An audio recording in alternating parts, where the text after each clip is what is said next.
tungsten is a metal with it's the second hardest metal in the world of all the metals, and it also has the second highest melting point.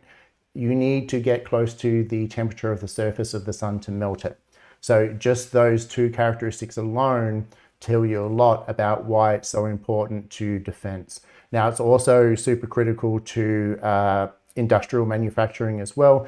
We all know about tungsten carbide. Once you obviously combine tungsten and carbon, you end up with basically the hardest item on the earth, which is why it is absolutely critical. Now, the thing about tungsten, a lot of people just aren't aware of it. They aren't aware of how valuable it is.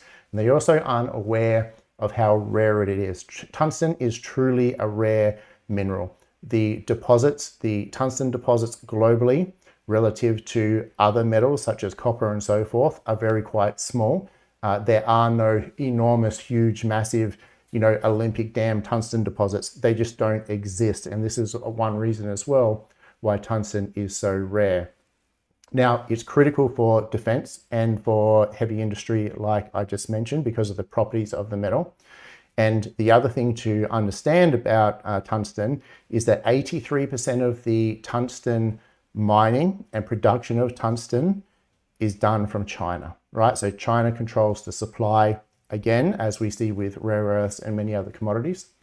But not only that, they've also banned and blocked exports of tungsten from China to Western markets, all right?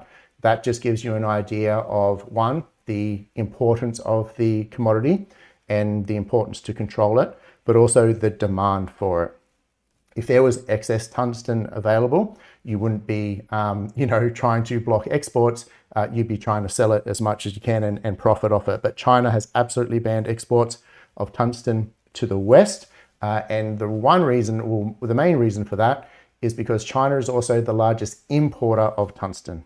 All right, so you think about that. China controls 83% of the global tungsten production, and they're also the world's global largest importer of tungsten as well. So when it comes to critical minerals, and also, like I alluded to before, the rarity of tungsten deposits and the size of them, you'll start to understand why tungsten is absolutely one of the most critical minerals. Some people say the only truly critical mineral of the future.